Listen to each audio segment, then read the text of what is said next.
নমস্কার, আমি অচিন্ত। আজ এলাম আপনাদের মাঝে। আজকের ভিডিওটা এমন একটা বিষয়ে আপনাদের সাথে তুলে ধরবো, নিশ্চয়ই ভিডিওর থাম্বনেলটা দেখে বুঝতে পেরেছেন। একদম ঠিক, মাত্র 2 মিনিটের মধ্যে আপনি যে কোনো ব্যক্তিকে বুঝিয়ে দিতে পারবেন নেটওয়ার্ক মার্কেটিং কী। আজকে সেরকমই একটা ভিডিও আপনাদের কাছে তুলে ধরবো। আজকের ভিডিওতে আমি একটি গল্প শেয়ার করব, যেই গল্পটা যে কোনো ব্যক্তিকে ইন্সপায়ার করবে নেটওয়ার্ক মার্কেটিং বিজনেসটা করার জন্য। সো এরকমই একটা গল্প আপনাকে আমি আজকে শেয়ার করব। আপনি যদি এই গল্পটি পুরোটি দেখতে চান এবং যে কোনো ব্যক্তিকে আপনি বিজনেসে জয়েন করাতে চান, তাহলে অবশ্যই ভিডিওটা শেষ পর্যন্ত দেখবেন। আর যদি ভিডিওটা ভালো লেগে থাকে তাহলে অবশ্যই একটা লাইক করবেন, কমেন্টে জানাবেন আপনার কেমন লাগলো। তো চলুন ভিডিওটা আমরা শুরু করি।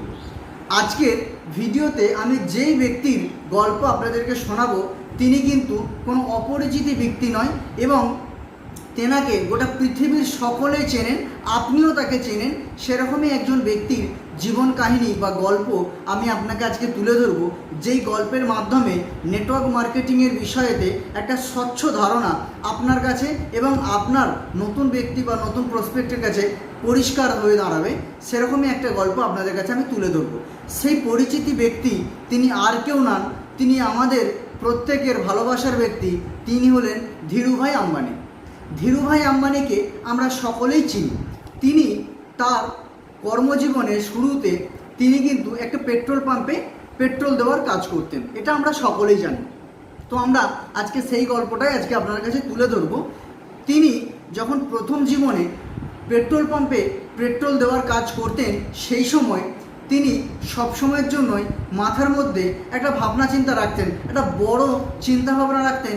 তিনি কোনো একদিন বড় বিজনেস করবেন এবং তিনি সেই চিন্তাভাবনা নিয়েই রেগুলার বেসিসে সে পেট্রোল পাম্পে কাজ করতেন। কাজ করতে করতে তার মাথাতে সবসময়ের জন্য কোনো একটা সুযোগের সন্ধান হতো। তিনি মনে মনে ভাবতেন, আমি এমন কোনো একটা কাজ বা এমন কোনো একটা বিজনেস যদি করতে পারতাম তাহলে অনেক বেটার হতো, আমি বড় বিজনেসম্যান হতে পারতাম।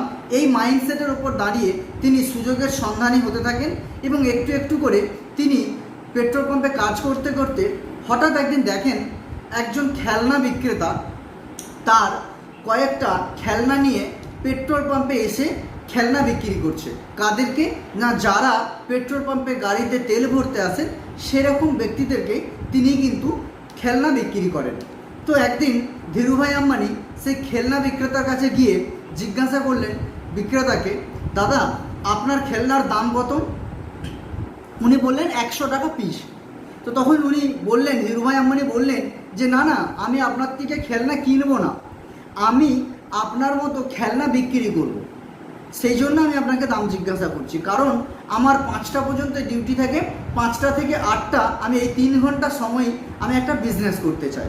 তো সেই হিসাবে সেই খেলনা বিক্রেতার সাথে কথা বলে তিনি জানতে পারলেন যে ওই খেলনাগুলি তিনি পাশের একজন হোলসেলারের দোকান থেকে 70 টাকা পিস কিনে নিয়ে আসেন এবং 100 টাকায় বিক্রি করেন। তো ধীরুভাই আম্বানি সেই খেলনাওয়ালাকে বললেন যে আমাকে নিয়ে যাবে একদিন ওই হোলসেলের দোকানে। তো যথারীতি খেলনাওয়ালা পরের দিন ওনাকে নিয়ে হোলসেল দোকানে গেলেন এবং দোকানদারের সাথে কথোপকথন বলে উনি দোকানদারের থেকে বাড়ি ফিরে আসলেন। একদিন নেক্সট ওই খেলনাওয়ালার সঙ্গে আবারও দেখা হলো ধীরুভাই আম্বানি। তখন ধীরুভাই আম্বানি জিজ্ঞাসা করলেন তাকে, আচ্ছা দাদা আপনি সারাদিনে কতগুলো খেলনা বিক্রি করেন? তখন খেলনাওয়ালা বললেন, আমি মোটামুটি 10 থেকে 15টা খেলনা বিক্রি করি। তার মানে 10 থেকে 15টা খেলনা বিক্রি মানে এক একটা খেলনাতে যদি 30 টাকা করে প্রফিট থাকে, তার মানে পার ডে 300 টাকা প্রফিট। তো এই চিন্তাভাবনা নিয়ে নেক্সট একদিন ধীরুভাই আম্বানি সেই হোলসেল খেলনা দোকানে গেলেন। সেখানেতে গিয়ে দোকানদারকে বললেন, আমি আপনাকে একসাথে অনেক সেল দেবো, আপনি আমায় কত করে খেলনা দেবেন বলুন। এবং খেলনা হোলসেলওয়ালা বললেন যে আমি আপনাকে 70 টাকা করেই দেবো। তিনি বললেন, না আমি প্রতিদিন আপনাকে 100 করে খেলনা বিক্রি করবো বা সেল দেবো, তাহলে আপনি কত দেবেন? তখন তিনি বললেন, যদি তাই হয় তাহলে আমি আপনাকে 50 টাকা প্রতি খেলনায় আপনাকে দাম দেবো। তো এই অনুযায়ী হোলসেল দোকানদারের সাথে ধীরুভাই আম্বানির কিন্তু খেলনার দাম ফাইনাল হয়ে যায় এবং তিনি বলেন, আমি আগামীকাল কিছু লোকজন নিয়ে আসবো, তাদেরকে আপনি 70 টাকা করেই খেলনা দিয়ে দেবেন, বাকি যে 20 টাকা পিস খেলনার প্রফিট থেকে যাচ্ছে, ওটা আমি আপনার সাথে পরে এসে নিয়ে যাব। এই কথা অনুযায়ী পরের দিন উনি পেট্রোল পাম্পের আরও যে 5-10 জন কাজ করতেন, যারা তেল দেওয়ার কাজ করতেন, তাদেরকে নিয়ে খেলনার দোকানে গেলেন এবং তাদেরকে সেইখান থেকে খেলনা কিনিয়ে বাড়ি ফিরিয়ে দিলেন। যথারীতি এইভাবে সেই পেট্রোল পাম্পের বাকি যে 10-12 জন ছিলেন, তেনারা প্রতিনিয়ত 10টা 12টা 15টা করে খেলনা বিক্রি করছেন, প্রতিদিন 200-300 টাকা করে তারা প্রফিট করছেন।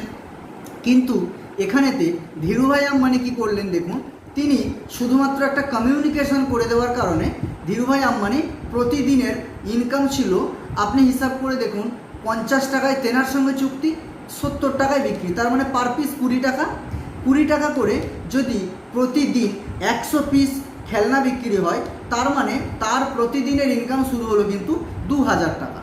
এইভাবে একটা রেগুলার বেসিসে চলতে থাকে। চলতে চলতে 2-4 জন করে খবর পেতে পেতে পাশের কোনো একটা পেট্রোল পাম্প, তার পাশের একজন পেট্রোল পাম্প, এইভাবে বিভিন্ন পেট্রোল পাম্পের বিভিন্ন কর্মীরা তারা ধীরে ধীরে ধীরুভাই আম্বানির সাথে যোগাযোগ করতে শুরু করেন যে কিভাবে আমরা ইনকাম বাড়াতে পারি। সেইভাবেই ধীরুভাই আম্বানি একটু একটু করে সেই হোলসেলার কাউন্টারেতে তাদের সঙ্গে নিয়ে যেয়ে যোগাযোগ করিয়ে দিতেন এবং সেখান থেকে তিনি প্রতিদিন একটা মুনাফা বা একটা প্রফিট লাভ করতেন। এইভাবেই ধীরুভাই আম্বানি একটু একটু করে তিনি কিন্তু একটা সিস্টেম ক্রিয়েট করেছিলেন বা একটা নেটওয়ার্ক ক্রিয়েট করেছিলেন। সো আজকে আমরা এই গল্প থেকে একটা জিনিস ক্লিয়ারলি জানতে পারছি যে আপনাকে জীবনে যদি বড় কিছু করতে হয় বা জীবনে যদি আপনাকে ধনী হতে হয়, তাহলে আপনি কিন্তু কখনোই নিজে গতরে খেটে বা নিজে আপনি দাহিক পরিশ্রম করে জীবনে বড় হতে পারবেন না। আপনাকে বড় হতে গেলে একটা সিস্টেম ক্রিয়েট করতে হবে বা একটা নেটওয়ার্ক ক্রিয়েট করতে হবে, তবেই কিন্তু আপনি আপনার জীবনের চরম সফলতায় গিয়ে পৌঁছতে পারেন। আজকে ধীরুভাই আম্বানি কিন্তু তিনি সেইখান থেকে একটা নেটওয়ার্ক ক্রিয়েট করেছিলেন, যেখান থেকে তিনি প্রতিনিয়ত 2000, 4000, 5000 করে ইনকাম করতে পারতেন। আর নেটওয়ার্ক মার্কেটিং ঠিক এই জিনিসটাই আপনাকে বলে। নেটওয়ার্ক মার্কেটিং কিন্তু এটা বলে না যে আপনাকে নিজেকে খেটে বড় হতে হবে, নিজেকে খেটে ইনকাম করতে হবে। নেটওয়ার্ক মার্কেটিং আপনাকে বলছে আপনি এমন একটা সিস্টেম তৈরি করুন, এমন একটা নেটওয়ার্ক তৈরি করুন, যেখান থেকে আপনি তো খাটবেন, আপনি তো কাজ করবেন, তার সাথে আপনার সাথে প্রচুর মানুষ যাতে করে কাজ করতে আসে। অর্থাৎ আপনার সাথে যারা প্রথম কাজ করতে আসছেন, তারা যখন প্রফিট পাবে, তারা যখন ইনকাম করবে, তারা আরও 2-10 জনকে বলবে। সেইভাবে 2-10 জন 20 জন করতে করতে আপনার কিন্তু একটা সিস্টেম তৈরি হবে, যেখান থেকে আপনি কিন্তু রেগুলার বেসিসে একটা ইনকাম করতে পারবেন বা একটা রেভিনিউ জেনারেট করতে পারবেন। সো এটাকেই বলা হচ্ছে প্যাসিভ ইনকাম। অর্থাৎ আমরা যদি জীবনে সত্যিই বড় কিছু হতে হয়, তাহলে আপনাকে অবশ্যই একটা প্যাসিভ ইনকাম বা রেগুলার বেসিসে যাতে করে রেভিনিউ ইনকাম হয়, সেই চেষ্টাই কিন্তু করতে হবে। এবার বিষয় হলো আমরা কিভাবে ধনী হতে পারি। জীবনে গতরে খেটে বা দায়িক পরিশ্রম করে তো বড় হওয়া যায় না। ধনী হতে গেলে বা প্রচুর ওয়েলথ ক্রিয়েট করতে গেলে আমাকে কি করতে হবে না, আমাকে অন্য লোকের এফোর্ট, অন্য লোকের ট্যালেন্ট এবং অন্য লোকের টাইম, অন্য লোকের মানি এনজয় করতে হবে। তবেই আমি কিন্তু বড় জায়গায় যেতে পারি, তবেই আমি বড় জায়গায় পৌঁছতে পারি। দেখুন, এই গল্পের মাধ্যমে ধীরুভাই আম্বানি তিনি কিন্তু হোলসেলের সাথে একটা চুক্তি করে নিয়েছিলেন এবং কাস্টমারদের সঙ্গেও একটা চুক্তি ছিল। ঠিক নেটওয়ার্ক মার্কেটিংয়ের ক্ষেত্রেও আপনার সাথে কোম্পানির একটা প্ল্যানের মধ্যে চুক্তিবদ্ধ থাকে, আপনাকে এত কমিশন জেনারেট করতে পারেন। ঠিক নেটওয়ার্ক মার্কেটিং এটাই শেখায় যে আপনি ওয়েলথ ক্রিয়েট করতে গেলে আপনাকে অন্যের টাইম, অন্যের ট্যালেন্ট, অন্যের মানি এবং অন্যের এফোর্ট আপনাকে এনজয় করতে হবে। সো আজকের এই গল্পের মাধ্যমে আমি আপনাকে শুধু এইটুকুই বোঝাতে চাইলাম যে নেটওয়ার্ক মার্কেটিং আর কিছু না। নেটওয়ার্ক মার্কেটিং শুধুমাত্র একটা সিস্টেম, নেটওয়ার্ক মার্কেটিং শুধুমাত্র একটা নেটওয়ার্ক বা ওয়েলথ ক্রিয়েট করার একটা জাস্ট সিস্টেম। যেই সিস্টেম আপনি যদি ফলো করেন, তাহলে আপনি নিজের জীবনের ওয়েলথ ক্রিয়েট করতে পারেন। সো আজকে এই ভিডিওটা আপনার যদি ভালো লেগে থাকে, এই গল্পটা আপনার যদি ভালো লেগে থাকে, অবশ্যই একটা কমেন্টে জানাবেন, লাইক করতে ভুলবেন না। আর আপনি এই গল্পটা অবশ্যই আপনার বন্ধুদেরকে বা আপনি যাদেরকে আপনার টিমে জয়েনিং করাবেন বলে ভেবেছেন বা ভাবছেন, তাদেরকে অবশ্যই শেয়ার করতে পারেন, যাতে করে এই গল্পের মাধ্যমে তারা কিন্তু তাদের জীবনের একটা সঠিক সিদ্ধান্ত নিতে সহযোগিতা হবে, যেখান থেকে তিনি নেটওয়ার্ক শুরু করতে পারেন। আজকে এইটুকুই, আবারও দেখা হবে নেক্সট কোনো একটা ভিডিওতে। ততক্ষণ পর্যন্ত সুন্দর থাকুন, সুস্থ থাকুন, সবসময় পজিটিভ থাকুন। জয় হিন্দ, বন্দে মাতরম, নমস্কার।